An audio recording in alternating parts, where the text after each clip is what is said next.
Welcome to निर्गुण blogs. अगर आप आगरा जाना चाहते हैं, खास करके अगर आप दिल्ली एनसीआर के रीजन से आगरा जाना चाहते हैं, तो आज का ये ब्लॉग आपके लिए है, क्योंकि हम आपको आज पूरी डिटेल देने वाले हैं अपनी आगरा ट्रिप की, जो कि हमने ट्रैवल किया नोएडा से आगरा तक और फिर हम वहाँ से रिटर्न आए। दिल्ली नोएडा से आगरा जाने के लिए आपके पास ढेर सारे ऑप्शंस हैं। आप बस से जा सकते हैं, आप ट्रेन से जा सकते हैं, अगर आपके पास खुद की गाड़ी है तो आप खुद की गाड़ी से जा सकते हैं, या फिर अगर आप अपनी गाड़ी नहीं ले जाना चाहते, आप कोई पब्लिक ट्रांसपोर्ट ही यूज़ करना चाहते हैं, तो हमारे नज़र में जो बेस्ट पॉसिबल वे है वो है कैब करना। अगर आप ऊबर पे इंटरसिटी बुक करके आगरा तक जाते हैं तो उसका कॉस्ट लगभग 2,500 रुपये का आता है। अगर आप दो लोग हैं, अगर आप एक कपल हैं, और अगर आप ट्रेन लेते हैं तो घर से रेलवे स्टेशन तक जाने का, वहाँ से ट्रेन का, अगर वंदे भारत टाइप की ट्रेन का लिए आप टिकट लेते हैं तो ट्रेन का फेयर, फिर वहाँ स्टेशन पहुँचकर होटल जाने तक का खर्च, इन सब को अगर आप ऐड कर देते हैं तो उससे काफ़ी सस्ता और किफ़ायती आपको और हैसल फ्री एक्सपीरियंस आपको कैब करने का होगा। क्योंकि रोड भी जो है अखिलेश यादव जी ने बहुत अच्छा रोड बनाया था आगरा एक्सप्रेस वे, उसकी मदद से आप बहुत इजीली, बहुत कंफर्टेबली आप आगरा पहुंच जाएंगे। हम अपने घर से कैब से ही निकले और आगरा एक्सप्रेसवे होते हुए आगरा पहुंचे। आगरा में जो हमने होटल बुक किया था वो है हॉलिडे इन। हॉलिडे इन आपका सबसे किफ़ायती, सबसे कम रेट का 5 स्टार होटल है, जो कि विथ ब्रेकफास्ट आपको लगभग 4,500-5 हज़ार के आसपास पर डे का, पर नाइट का आपको पड़ेगा। और अगर आप ब्रेकफास्ट और लंच डिनर सब कुछ इंक्लूड करवाते हैं तो लगभग 6,500 रुपये का, 6,000 रुपये का आपको पड़ेगा। अगर आप लंच, ब्रेकफास्ट, डिनर कुछ भी नहीं लेना चाहते तो वो आपको ऑलमोस्ट 3,500 to 4,500 के बीच का बजट पर नाइट का आपका आएगा। हम आपको यही सजेस्ट करेंगे कि अगर आप एटलीस्ट ब्रेकफास्ट इंक्लूड करवा लें, क्योंकि होटल तो अच्छा है, रीज़नेबल है, लेकिन आपके जो फूड प्राइसेस हैं वो एक्सट्रीमली हाई है। वो लगता ही नहीं है कि इंडियन ऑडियंस के लिए है। जो फूड के उनके प्राइसेस हैं, फूड मेन्यू है, वो बहुत ज़्यादा एक्सपेंसिव साइट पे है। तो हम सजेस्ट करेंगे कि आप खाना जो है एटलीस्ट ब्रेकफास्ट तो इंक्लूड करवा लीजिए। उसके बाद अगर आप घूमने निकलते हैं तो दिन में और रात का डिनर करके आप वापस आ सकते हैं, लेकिन ब्रेकफास्ट तो एटलीस्ट आपको इंक्लूड करवा लेना चाहिए। अगर हम बात करें हॉलिडे इन होटल की तो उसके कमरों को आप देख सकते हैं। बेसिक सा कमरा है, ठीक ठाक, नीट एंड क्लीन, अच्छे एक डिसेंट साइज का इनका कमरा होता है, जो स्टैंडर्ड रूम्स इनके हैं। इस बजट में आपको इससे काफ़ी अच्छे फैसिलिटी भी मिल सकती है, लेकिन हाँ, आपका काम चल जाएगा। एक अच्छा डिसेंट रूम है with all the necessity amenities. उसके अलावा आपका होटल के अंदर स्विमिंग पूल है, उसके अलावा आपके गार्डन टाइप का एरिया है जहाँ पे आप थोड़ा बाहर मौसम अच्छा हो तो बैठ सकते हैं, बातें कर सकते हैं। तो होटल के जहाँ तक बात है, ओवरऑल ये एक अच्छा होटल है, आप इसको ऑप्ट कर सकते हैं। 5 स्टार होटल्स में ये आपके लिए one of the cheapest option होने वाला है। बाकी आगरा में दुनिया भर के आपके होटल्स 500 रुपये, 250 रुपये पर नाइट से स्टार्ट होके आपको 25, 30, 50 हज़ार, लाख रुपए तक के भी ऑप्शंस वहाँ पे मिल जाते हैं। तो जैसा भी आपका बजट होगा उस हिसाब से आपको वहाँ एकोमोडेशन में कोई इशू नहीं आने वाली है। होटल पहुँचने के बाद हमने थोड़ी देर रेस्ट किया। रेस्ट करने के बाद हम लोग होटल से निकले। होटल के नीचे ही एक ऑटो वाले बाबा जी थे, जो कि कई सालों से वहाँ पे उस होटल के पास ही ऑटो चलाते हैं। वो होटल में ही अपनी गाड़ी को पार्क करके रखते हैं। उनको हमने हायर किया और उनको, जब तक हम आगरा में रहेंगे, हमने उनसे बात कर लिया कि आप हमारा डेली बेसिस पे आप हमारे साथ ही रहेंगे, आप हमें घुमाएंगे। तो एक रीज़नेबल उनका चार्ज था, रीज़नेबल अमाउंट उन्होंने कोट किया और उसके साथ फिर हमने कहा कि ठीक है, अच्छी बात, अब आप ही हमें घुमाएंगे। सबसे पहले हम लोग जिस दिन पहुंचे थे लगभग शाम हो गया था, तो उस दिन रात को हमने बाबा जी से पूछा कि बताओ रात को यहाँ पे कौन सी ऐसी मार्केट है या कौन सा ऐसा जगह है जहाँ हमें जाना चाहिए। तो वो हमें लेके गए सदर बाज़ार में। आगरा का सदर बाज़ार का एक जो एरिया है वहाँ पर आप जा सकते हैं घूमने। ऐसा कुछ बहुत ज़्यादा फैंसी नहीं है। वहाँ पे एक चाट गली है जो कि काफ़ी ज़्यादा फेमस है। वहाँ पर आपको चाट, टिक्की और कई सारे तरह के स्ट्रीट फूड्स मिल जाएंगे जिनका टेस्ट अच्छा होता है, आप एक्सपीरियंस कर सकते हैं। वहाँ पे दूध, मिठाई और कई सारी तरह की चीज़ें खाने पीने की मिल जाती हैं, जिसको कि आप एक्सपीरियंस कर सकते हैं। आपको वहाँ पे टेस्ट अच्छा मिलेगा। उसके बाद फिर हमने वहाँ पर छोटे मोटे चीज़ खाई। उसके बाद फिर हम रास्ते में डिनर के लिए रुके, डिनर किए और डिनर करके वापस हम लोग आ गए होटल में। होटल में आने के बाद हमें बाबा जी ने बताया कि सबसे अच्छा टाइम, सबसे फ्री टाइम जो होगा जहाँ पे कि आप ताजमहल को सबसे अच्छे से देख सकते हैं वो होगा अर्ली इन द मॉर्निंग। तो आप early in the morning ready हो जाइएगा 6 बजे। 6 बजे हम लोग निकलेंगे और वहाँ पर ताजमहल घूमने के बाद बाकी चीज़ें भी मैं आपको घुमा दूँगा। तो हम लोग नेक्स्ट डे सुबह तैयार हुए। तैयार होकर हम अपने ऑटो से निकले ताजमहल देखने के लिए। बीच में रास्ते में बाबा जी ने ऑटो रोक करके हमें पूरा एक हिस्टोरिकल ज्ञान दिया। उनके पास पूरी हिस्टोरिकल नॉलेज थी ताजमहल की, और आगरा के अंदर जितने भी फोर्ट्स हैं, मॉन्यूमेंट्स हैं, उन सब के बारे में उनकी नॉलेज अच्छी थी।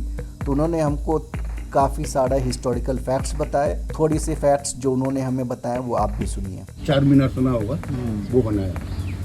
हुमायूं के बाद में उसका बेटा है अकबर। अकबर ने ये आगरा किला बनाया। यहाँ 16 साल उसने राज किया। जोधाबाई ने, जोधाबाई के कोई संतान नहीं होती थी। थोड़ी सी हिस्टोरिकल ब्रीफिंग के बाद हमारे ऑटो वाले ने हमें जो ताजमहल है उसके पार्किंग एरिया तक, वहाँ तक उन्होंने ड्रॉप किया। उसके बाद वहाँ से कुछ दूर तक आपको पैदल चल के ही जाना पड़ता है।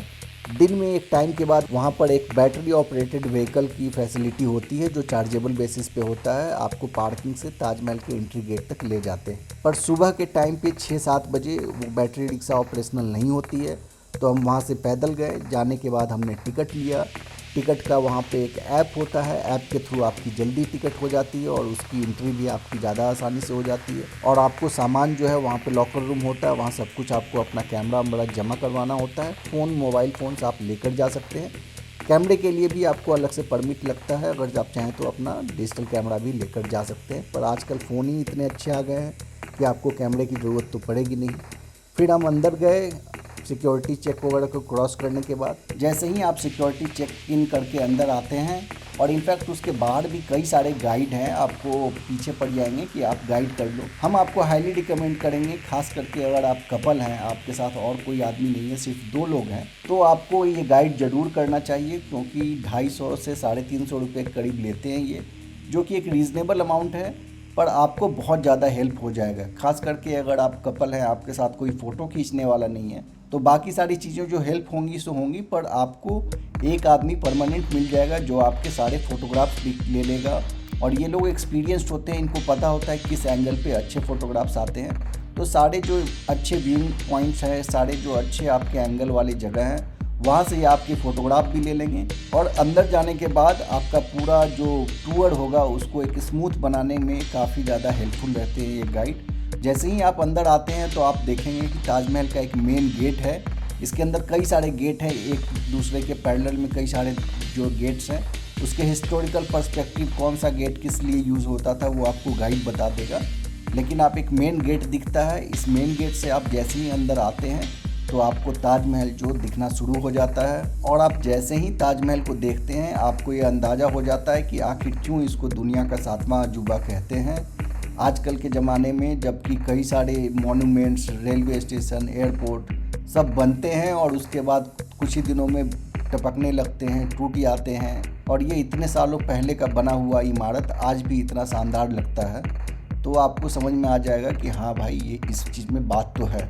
और उसके बाद हमने गाइड की मदद से जो मैंडेटरी फ़ोटो क्लिक्स हैं वो कई सारे हमने फ़ोटोग्राफ्स खींचे।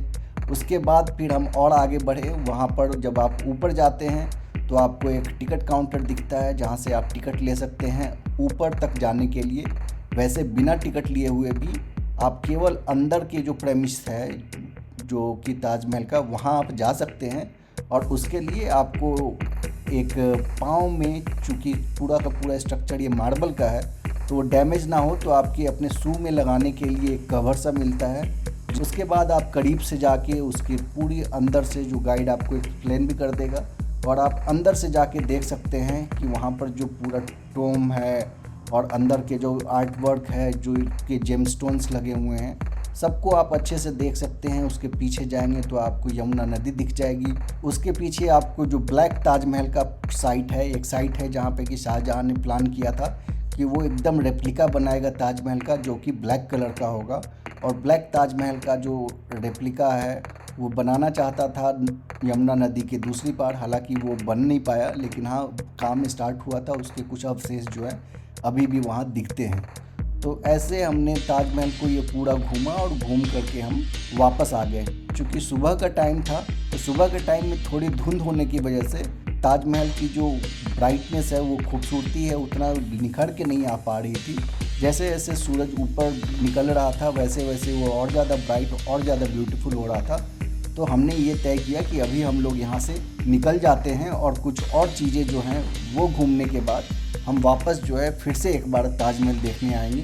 फिर हम वहाँ से बाहर निकले। जब हम बाहर निकले तब तक इनकी जो एक बैटरी वाली रिक्शा होती है जो कि आपको बाहर तक ड्रॉप करती है पार्किंग एरिया तक, वो चलना स्टार्ट हो गया था। तो हमने उसकी टिकट ली। टिकट लेने के बाद फिर हम बाहर पार्किंग में आए। पार्किंग में आने के बाद उसके बाद फिर से हम अपने ऑटो में बैठे और हम अपने नेक्स्ट स्टॉप पे पहुंचे, जो कि था इत्मादुद्दौला। इत्मादुद्दौला के बारे में अगर हम आपको थोड़ी सी हिस्टोरिकल जानकारी दें तो ये है Tom of Mirza Ghiyas bag और उनकी वाइफ जो है अस्मत बेगम, उनका टॉम्ब है यहाँ पे। और ये जो थे मिर्ज़ा बेग, ये नूरजहाँ के फादर थे और मुमताज़ महल जो हैं इनके ग्रैंडफादर थे। इत्मादुद्दौला को बेबी ताजमहल या बच्चा ताजमहल भी लोग कहते हैं।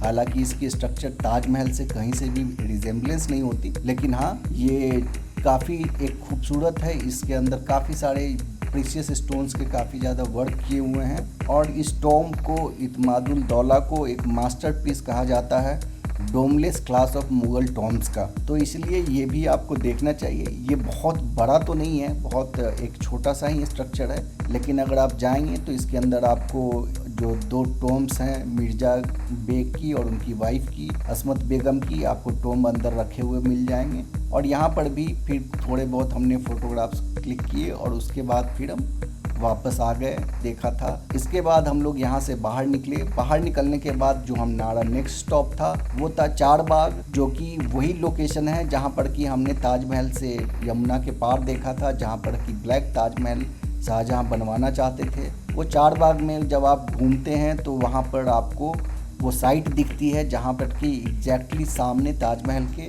जो कि आपको जहाँ से ब्लैक ताजमहल शाहजहाँ बनवाना चाहता था, और ब्लैक ताजमहल के सामने एकदम ठीक आपको ओरिजिनल ताजमहल भी दिखता है।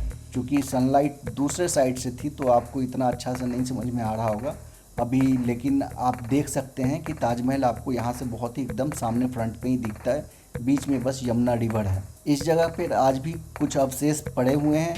ये पहले काफ़ी टाइम से एकदम से डिस्ट्रॉय हो गया था चारबाग।